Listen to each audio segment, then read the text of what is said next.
Ireland, Crimes and Mysteries with Newells.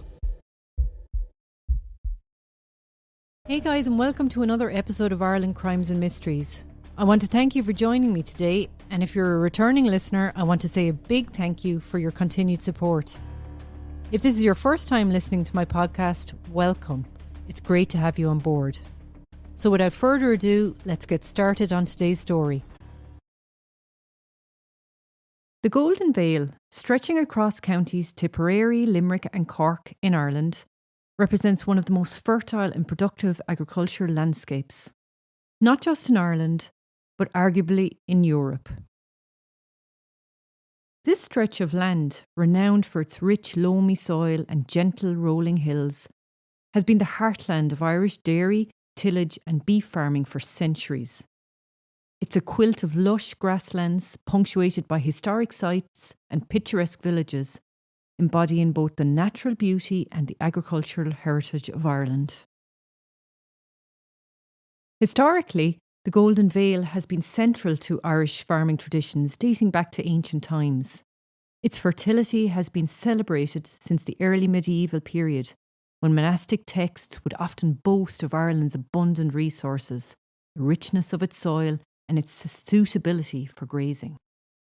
Through the centuries, this area has witnessed various socio-economic transformations, from the early pastoral economies to the modern, technologically advanced farming practices of today. Despite these changes, the essence of the Golden Vale as a bountiful source of nourishment and prosperity has remained constant. The name Golden Vale itself evokes images of wealth and abundance, reflecting the area's significant contribution to the Irish agricultural economy. The land here is so well suited to farming that it has become synonymous with the production of high-quality dairy products and beef. The grass that grows in this fertile soil is rich and nutritious, providing an ideal diet for the livestock and resulting in dairy and meat products that are highly prized both domestically and internationally. Moreover, the Golden Vale holds an important place in Ireland's cultural landscape. It is imbued with history, housing ancient monuments, castles and relics that tell the story of Ireland's past. This region is not just a powerhouse of agricultural productivity, it is also a repository of Irish heritage and tradition. In summary, the Golden Vale of County Tipperary and its surrounding counties stand as a testament to Ireland's agricultural prowess and historical depth. This region, with its unparalleled fertility, serves as the backbone of the Irish farming sector and continues to play a critical role in shaping the country's rural economy and cultural identity. The farmland encompasses Tipperary towns and villages like Cahir, Clonmel, Clogheen, Newcastle and Ballyporeen. In our story today, we will be focusing on a particularly harsh time period for the residents of the Golden Vale. Home to some particularly wealthy farmers who rented large swathes of land, Clogheen in particular back in the 1840s was a tale of two halves. It was home to the wealthy business people and was also a milling centre with 7 flour mills and a brewery in the village. All these mills owned at the time by the Grubb family. The mills were important to the local farmers as the money they made from providing the wheat to grind into flour for export helped to pay the rent for their farm to the local landlords. Lord Lismore of Shanbally Castle, as well as the Earl of Glengall in Cahir, to name but a few. The mills provided a lot of local employment. Clogheen was a thriving place with a local farmers' market and a bustling main street full of businesses like bakers, a pawn shop, blacksmiths, the local butchers, drapers, and several public houses. So all in all, the residents of Clogheen for the most part were doing okay. But amongst all these middle and upper class residents of Clogheen and the surrounding area, in the shadows lurked a darker side. Despite the mills giving good employment, the wages were meagre and a lot of families struggled to survive on them. There were also farmers in the area that could only afford a few acres to rent, and most of the money they made went back into paying that rent, not leaving much to survive on. So the potato was, for a lot of people at the time, the main source of nutrition. The obvious divide between rich and poor would bring unrest as the years progressed. Some smaller farmers even getting thrown off their small areas of land to facilitate the wealthy farmers who wanted to keep expanding. In March of 1842, Clogheen was picked as the place for a new workhouse, which would serve a large area from between the Knockmeal Downs and the Galtee Mountains, including places like Burncourt, Kilbeheny and Ballyporeen, as well as many of the towns and villages I mentioned already. The new workhouse would house 500 people, and the area around Clogheen that this encompassed became known as the Clogheen Union. The general consensus around Clogheen was that they were pleased with the new workhouse, as it would keep the vagrancy levels low. Despite the local larger farmers doing well, there was still a lot of poverty in the area, and it was widely acknowledged that the workhouses would facilitate these people and save them from destitution. In its infancy, the workhouse at Clogheen was ticking along, but never reached an occupancy of 500 people. But as the 1840s rolled on, this would change. The unrest was increasing as more and more small farmers got thrown off their land and prosecuted by landlords for grazing their animals on land previously known as communal lands around the mountains.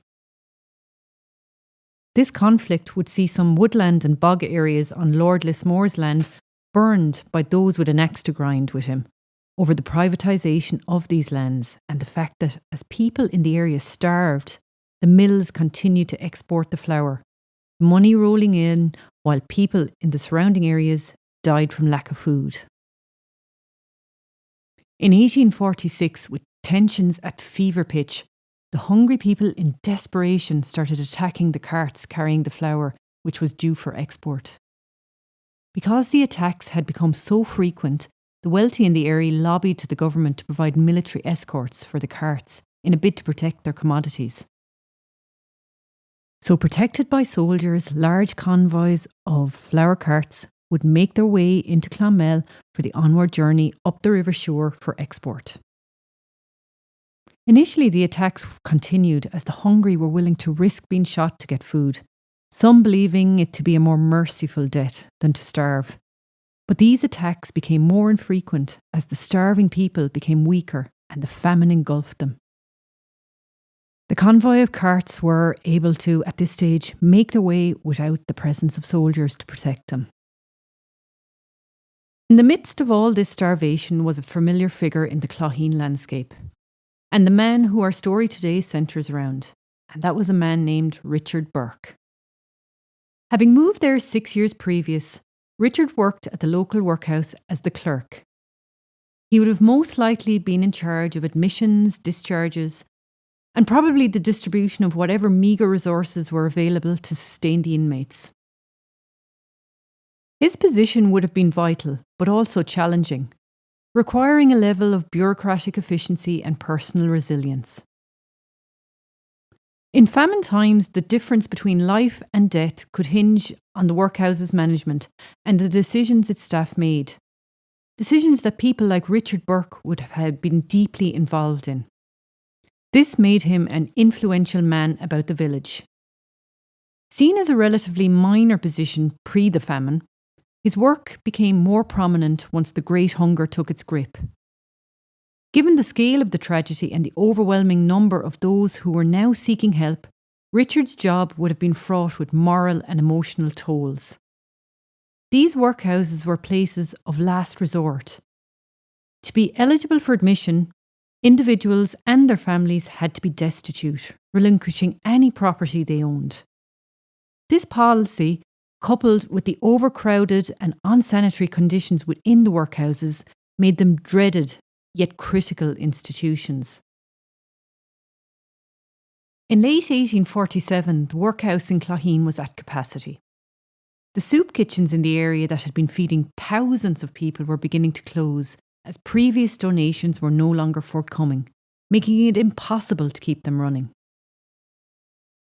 Having survived as a child a cholera outbreak that devastated the country during the 1830s, Richard's childhood consisted of being surrounded on a daily basis with fear and sickness on a grand scale that the human mind could not comprehend. By 1833, the cholera epidemic was starting to subside. In the coming years, small outbreaks would happen, but nothing on the scale witnessed by Richard in his early years. Richard was born into what would be considered at the time a family of note in Cahir, County Tipperary, before he made the move to Clogheen in the early 1840s. His family would not have had the wealth of the local landlords or even the rich farmers, but they had enough to get by, which to a lot of people of that time period made them well off in a sense. On his move to Clogheen, Richard was exposed to more poverty than he had ever been as he took up his role at the workhouse. Initially as the workhouse school teacher on a salary of £15 per annum, a modest salary. He worked his way up the ranks quick enough. After the position of clerk had been filled and vacated twice in quick succession. First by a man named Geoffrey Keating, who left the position in 1843 under a deluge of scandal. He was immediately fired from the post after he was found in a compromising position in the boardroom with a lady called Ellen Cahill. Conduct like this, known at the time as immoral conduct, was severely frowned upon. So Geoffrey was out immediately. Next came a member of the local gentry called Henry Langley.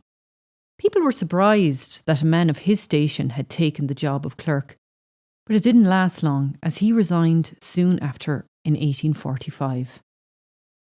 By this stage, Richard was 23 and was working as the teacher there a few years now, so he decided to apply for the position. There was talk at the time that his family had some sort of pull to get him the job, but whatever the means, Richard was appointed clerk of the workhouse in 1845. From the get-go, Richard impressed the board with his skill. He took to the role, proved well able for all the challenges that came his way. And in this time period in Irish history, there were many. His role had many hats. He was secretary to the Board of Guardians. This was a voluntary governing body that would meet every week to oversee the running of Clogheen Workhouse. He would take the minutes of the meeting, and as clerk, a lot of the decisions made at these meetings would be implemented by Richard himself. This was a responsible job. He would be in contact with the Poor Law Commissioners. They were in charge of how all the workhouses in Ireland were run. They would ultimately have the final say on everything to do with the running of Clogheen Workhouse and any decisions made by the Board of Guardians, ensuring that the Guardians followed all the guidelines in the 1838 Poor Law. By now, Richard was making £60 per annum, a very decent income for this time period. But his job seemed to be getting harder with each year as the famine took its grip on County Tipperary. And by 1846, hundreds of thousands of people were starving around the county. But to add to this, disease was also spreading like wildfire due to the unsanitary conditions people found themselves in. Typhoid and typhus were everywhere. In Clogheen by 1847, these diseases were spreading rapidly, as well as the starvation that was engulfing its people, and Richard was all too aware of this as he watched the once thriving town disintegrate before his very eyes, as person after person got struck down by the devastating diseases or starvation, or both. The once bustling main street, along with townhouses once full of life, were now deathly silent. There was also the silent threat of the re-emergence of the cholera epidemic that was picking up pace in other countries.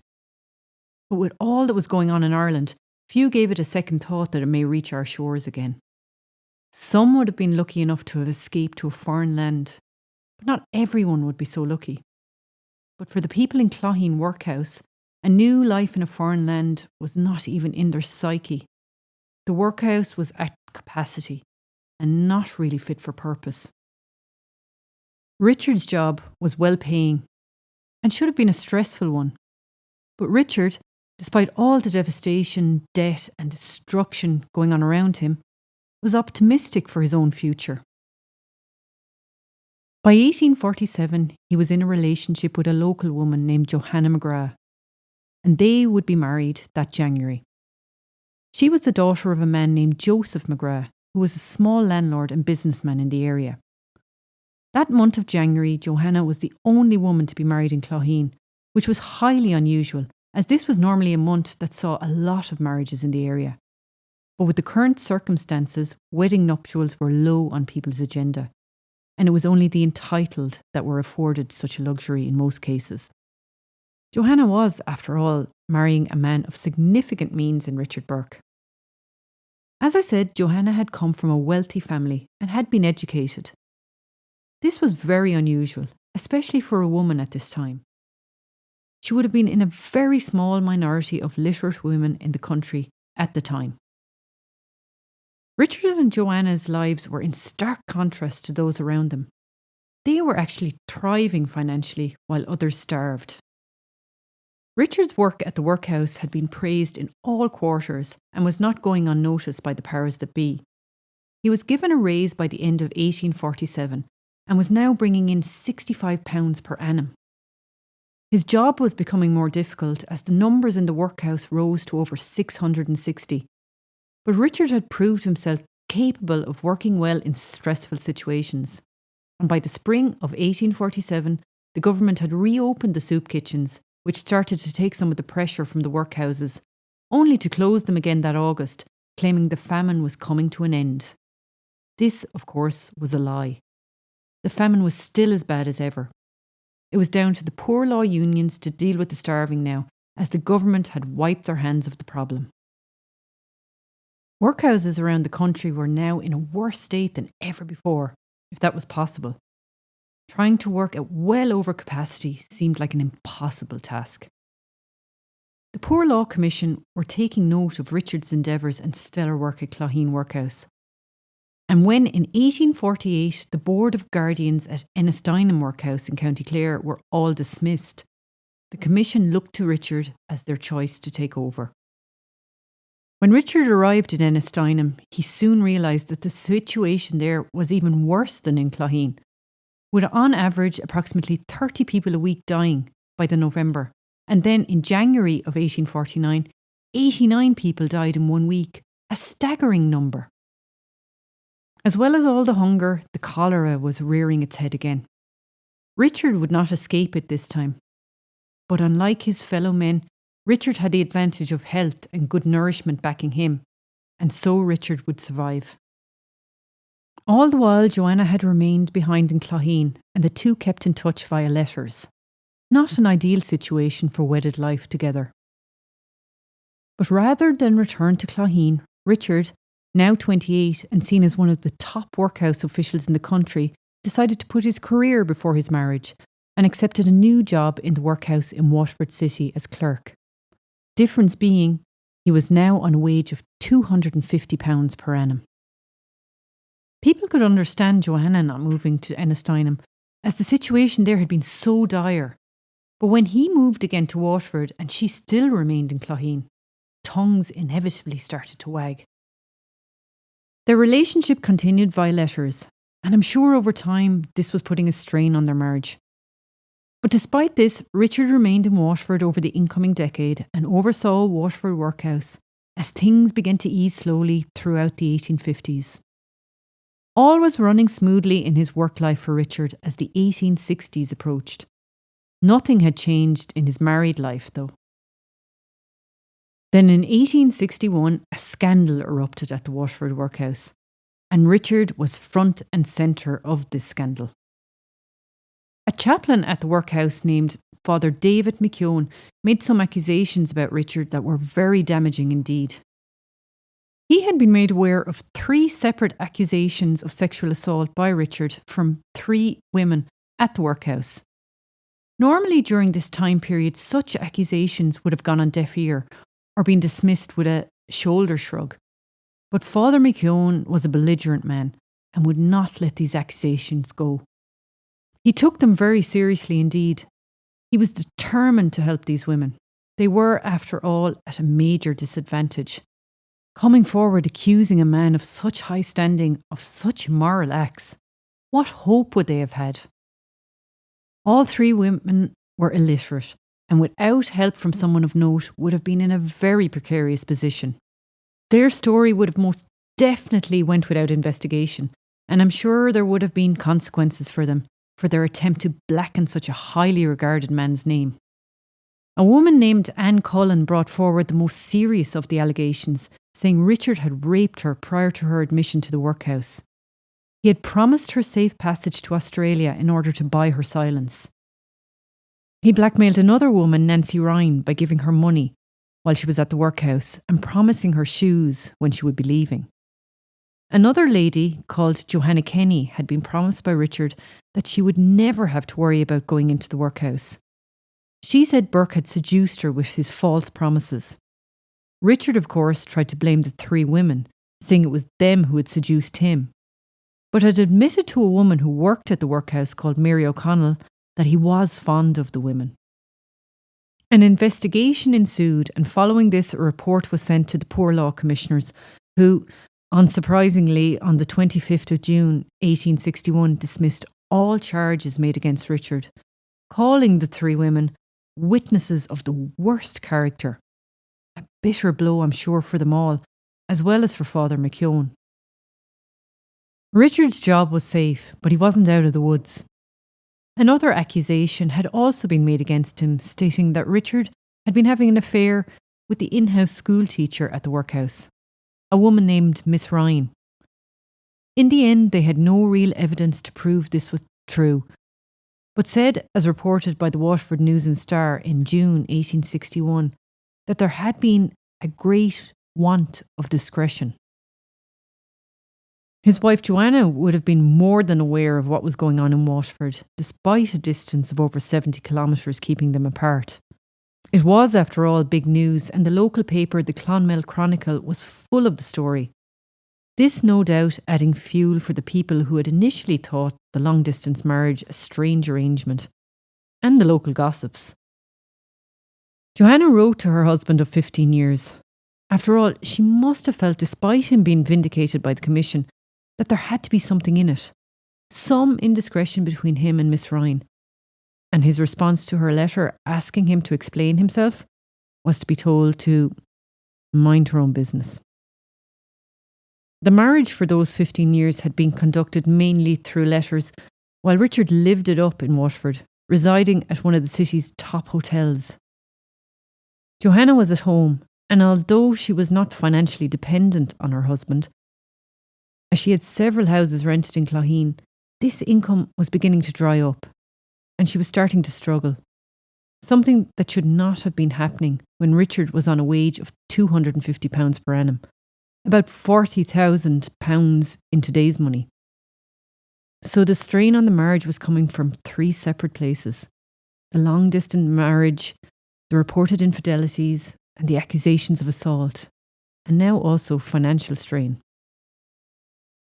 She decided in early 1862 to make a trip to Waterford and meet her husband and insist he help her out financially. This must not have been received well initially, as over the coming weeks and months their relationship, which had already been on thin ice, seemed to deteriorate even more. And in a time where being Catholic in Ireland meant you could not even contemplate a divorce, the only option left to them was to just live their lives separately.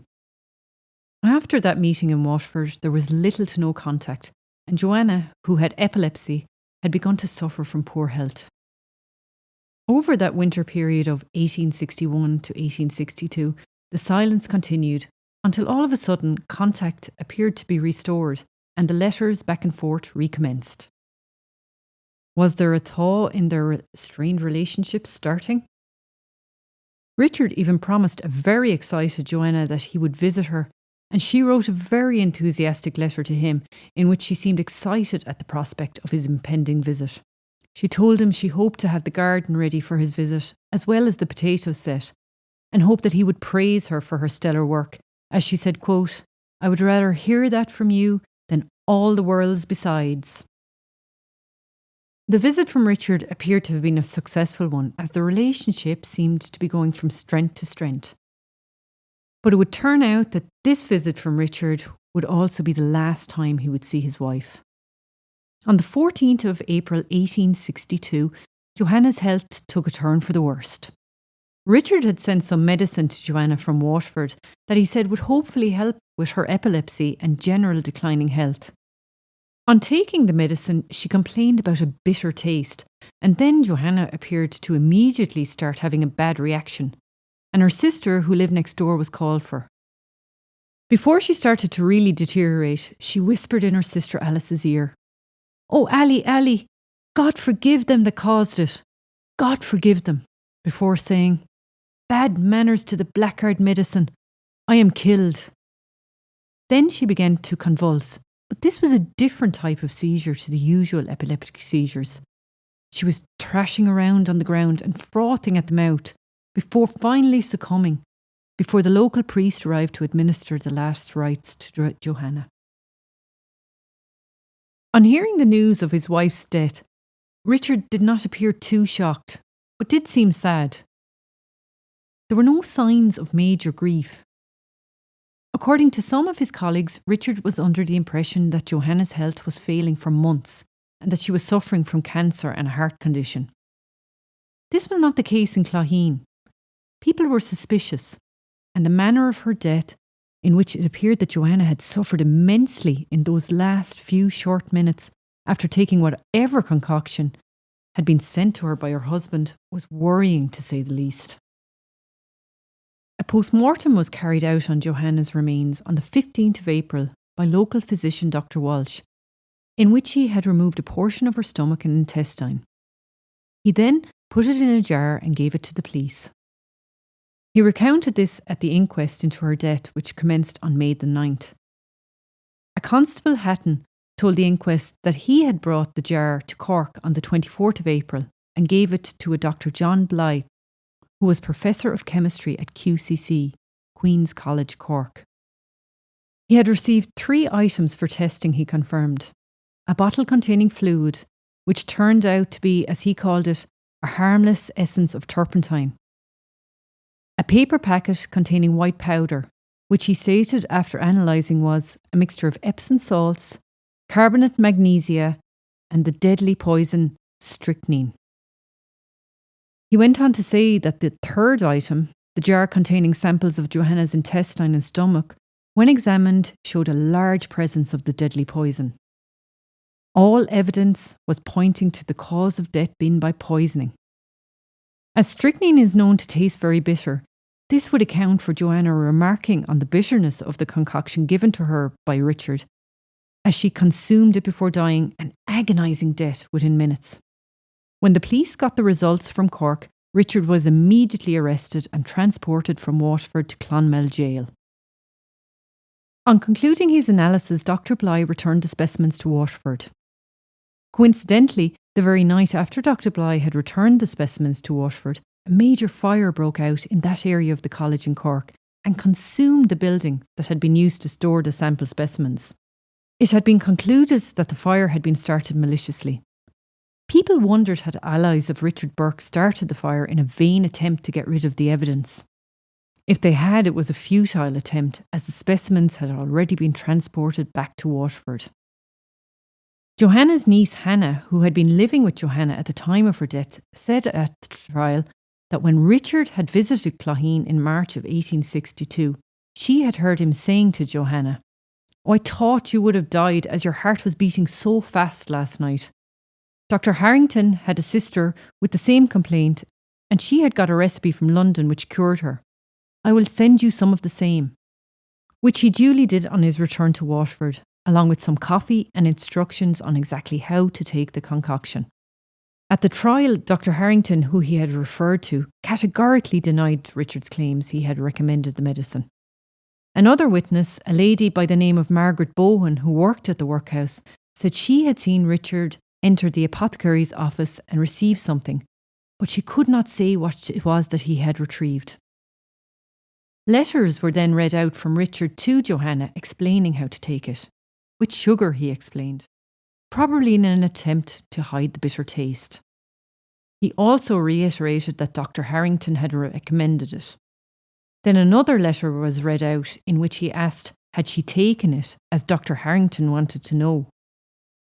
the defence had little to argue back at the overwhelming evidence laid out by the prosecution. They brought forward a few notable people to testify to Richard's good character and outstanding work, but the evidence was undeniable. After all the evidence was heard, the jury retired, and in what seemed like no time at all returned with their verdict. That the deceased, Johanna Burke, came by her death from the effects of strychnine, which she received from her husband, Richard Burke, from Waterford. After giving their verdict, the jury did ask the judge for leniency when handing down his sentence, but this was rejected by him. After donning his black cap, worn by judges who are about to sentence someone to death, he sentenced Richard to be hanged on Monday the 25th of August in front of Clonmel Jail, saying as he handed down the sentence to Richard, "I advise you to consider yourself no longer of this world, and for you to spend the short time you have left here making peace with God." Richard had, prior to being handed down his sentence, begged for mercy. In his statement, which he read from the dock, he said, "Though his poor wife had died from having taken strychnine, he was not guilty. He said he could not explain how it had been administered to her, that it was the result of a mistake. He said he hoped time would clear it up." Richard was returned to Clonmel Jail to await his fate, and went through bouts of depression, anxiety and sobbing in that time. He was attended to by the local parish priest from St. Peter and Paul's parish in the town, who tried to get Richard to come to terms with his fate and ask for heavenly forgiveness. He was also visited at his request by the nuns from the local Sisters of Charity and the local Christian Brothers, who also attempted to calm Richard and help him find peace in his final days. Despite all these visits, Richard never actually confessed and continued to protest his innocence. In a letter he wrote to a friend in Waterford on a Tuesday before his execution, he thanked him for all the support he had been afforded during his trial and again protested his innocence. He said he now looked confidently to heaven for the mercy which he had been refused on earth. He was visited by his brother after his conviction, as well as Johanna's sister, who was with her when she died, but I could not find any account of how that visit went. This was going to be the first execution in Clonmel since 1849, and one of the last public executions in the country. Because it had been such a long time since anyone had been executed at Clonmel Jail, the trap on the gallows, which stood out at the front of the jail, had become rusty and stiff, and so had to be overhauled in preparation for Richard's hanging. Several men toiled for days, hidden behind a white cloth, oiling and restoring it so that it would work efficiently. One local observing as they passed the jail the evening before the execution, "Shortly before midnight, as I passed by the jail, I could see a light gleaming behind the screen. Then I saw a hand adjusting the rope which, with the fatal noose at the end, was soon swinging in the night air. I could hear sounds of hammering and bolts and bars being put to and fro, after which all was dark and silent." As the morning of the 25th rolled around, the town was abuzz with activity as people milled in to witness this historic event. Some supporters, some opponents, but most just there out of curiosity.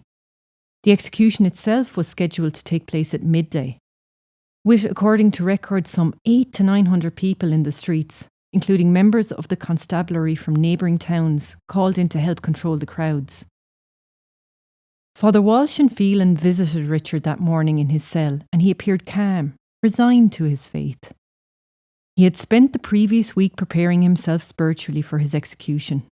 He slept little and ate sparingly, but prayed a lot and spoke with the clergy every day. Some days he was actually more upbeat, but never discussed the crime of which he was accused. The Sunday night before his execution, Richard did not sleep, but spent the night praying. He was also prayed for at all the local Sunday masses, both Catholic and Protestant, that day. At 3:30 p.m. on the Sunday, the executioner arrived in Clonmel by train and was transported to the jail in a covered car. Whispers as to who the executioner was spread around the town, some saying he was a local, while others speculated he was from England. On the Monday morning, Mass was said in Richard's cell. After Mass, the executioner came to his cell and Richard willingly and without a fight stood up to give his hands to be tied. Before he did, he shook hands with the governor of the jail, a Mr. F. Grubb, and the constables who had cared for him since his conviction. He thanked them for their kindness and bid them farewell before the executioner tied his hands and placed the white cap over his face. He was then led up the passageway that went to the gallows, supported by the local clergy and the prison doctor. The executioner walked out first to a hushed crowd and checked the gallows before Richard was led out. He was dressed in a black frock coat, black vest and grey trousers, with a large crucifix which had been blessed by the Pope on his person. Once placed on the gallows, one final prayer was said for the repose of his soul, which he earnestly participated in, along with the assembled crowd. On finishing the prayer, the priests gave one final parting whisper of consolation to Richard before moving away from the trap. And within seconds, the trap was released and Richard was sent to the next world, witnessed by a massive crowd.